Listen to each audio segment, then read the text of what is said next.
உறவுகளுக்கு வணக்கம். நேற்று தமிழக அரசின் சார்பாக 15,000 தனியார் பள்ளிகளுக்கு இலவசம் அனுமதி கொடுத்தாங்கன்னு சொல்லி ஒரு வீடியோ போட்டிருந்தேன். அதை பத்தின நிறைய கருத்துக்கள் தாவேக நண்பர்கள் நல்ல முறையில் பேசின எல்லாருக்கும் நன்றிகள். அதுலயும் ஒரு சில பைத்தியங்கள் வழக்கம் போல கெட்ட வார்த்தை பேசிச்சு. அந்த கலுசரைகளை நம்ம கவனிக்க தேவையில்ல. ஆனால் நான் சொன்ன வாதத்துல நான் உறுதியா இருக்கேன். நான் இப்பவும் கேள்வி கேட்கிறேன், நீங்க அதுக்கு சரியான பதில சொல்லுங்க. உங்க ஆசை அண்ணன் மதிப்பிற்குரிய விஜய் அவர்கள் தான் இப்ப முதலமைச்சர். அவர் நினைச்சா ஒரு நொடியில அனைத்து அரசு பள்ளிகளையுமே புறநமைக்கிறதுக்கான உத்தரவை பிறப்பிக்கலாம். ஆனா அதை அவர் பண்ணல. சரி, ஓகே, போயிட்டு போகுது. இல்ல பிரைவேட் ஸ்கூல் எல்லாத்தையும் எய்டட் ஸ்கூல்னு சொல்லுவாங்க. அரசு உதவி பெறும் பள்ளிக்கூடமா மாத்தணும் நினைச்சா மாத்தலாம். அதையும் அவர் பண்ணல. ஏன்னு தாவேக நண்பர்கள் நீங்களே கேள்வி கேளுங்க.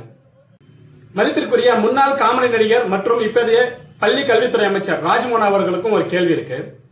நீங்க பொறுப்பேற்ற குறுகிய காலத்துல தனியார் பள்ளிகளுக்கு ஒரு அறிக்கை விட்டுருந்தீங்க. என்னன்னா பள்ளி கல்வி கட்டணத்தை வெளிப்படையா போடணும்னு சொல்லிட்டு. எத்தனை பள்ளி கல்விக்கூடத்துல நீங்க போய் ஆய்வு செஞ்சீங்கன்ற விஷயம் எங்களுக்கு தெரியாது. தயவு செஞ்சு உங்க தாவேக நண்பர்களுக்காக நீங்களே அதை கொஞ்சம் சொல்லிடுங்க. ரெண்டாவது, தனியார் பள்ளிகள்ல பெற்றோர் ஆசிரியர் கலந்தாய்வை வச்சுட்டு நீங்க அந்த கூட்டத்துல உட்காருங்க. நேர்மையாவும் வெளிப்படையாவும் நீங்க தான் எல்லாத்துக்கும் ரீல்ஸ் லைவ்ல போடுறீங்களே, அந்த மாதிரி அந்த பெற்றோர் ஆசிரியர் கூட்டத்தை லைவ்ல போட்டு மக்களுக்கு தெரியப்படுத்துங்க. எத்தனை பேர் உண்மையா அரசு விதித்த கட்டணத்தை மட்டும் கட்டியிருக்காங்கன்னு சொல்லிட்டு. ஆனா இதை நீங்க செஞ்சிட்டீங்க அப்படின்னா மக்களுக்கு உங்க மேல இன்னும் கொஞ்சம் அபிப்பிராயம் நல்லபடியா வரும். அதே போல தாவேகா உறவுகளுக்கு நான் ஒரு வேண்டுகோள் விடுத்துக்கிறேன். நீங்க எல்லாத்துக்குமே லைவ் போடுறீங்க இல்லைங்களா? எங்க போனாலும் செல்ஃபி எடுக்கிறீங்க, லைவ் போடுறீங்க, எல்லாமே சரிதான். நீங்க ஒரு 10-15 பேரா எல்லா தனியார் பள்ளிக்கூடத்துக்கும் போங்க. போயிட்டு அங்க எத்தனை பெற்றோர்கள் கல்வி கட்டணத்தை முழுசா செலுத்துறாங்க, எத்தனை பெற்றோர்கள் அரசு நிர்ணயித்த கல்வி கட்டணத்தை செலுத்துறாங்கன்னு சொல்லிட்டு நீங்க ஆய்வு செஞ்சு ஒரு வீடியோ போடுங்களேன். அதெல்லாம் போட மாட்டீங்க. ஏன்னா அதெல்லாம் செஞ்சுட்டா மக்களுக்கு நல்லது நடந்துரும். உங்களுக்கு தேவை என்ன?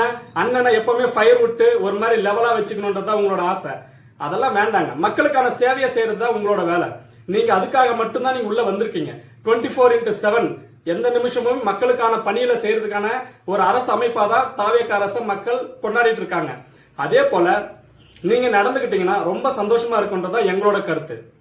இன்னுமே ஜூன் மாசம் முடியல. நிறைய பள்ளிக்கூடங்கள்ல கல்வி கட்டணத்தை செலுத்தாத பெற்றோர்கள் ஏகப்பட்ட பேர் இருக்காங்க. நிறைய பள்ளிக்கூடங்கள்ல நீங்க அப்புறமா கூட ஃபீஸ் கட்டுங்க, இப்போதைக்கு புக்கு நோட் எல்லாம் வாங்கிக்குவாங்க அப்படின்னு சொல்லிட்டு பெற்றோர்களை கன்வின்ஸ் பண்ணிட்டு இருக்காங்க. அவங்கள சமாதானப்படுத்திட்டு இருக்காங்க.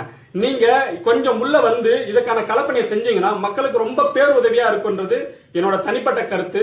இந்த கருத்தை மனசுல வச்சுட்டு தயவு செஞ்சு மக்களுக்கான ஒரு சேவையை அடுத்த 2-3 நாள்ல உங்க வீடியோக்காக நான் எதிர்பார்த்துட்டு இருப்பேன். பார்க்கலாம். நன்றி.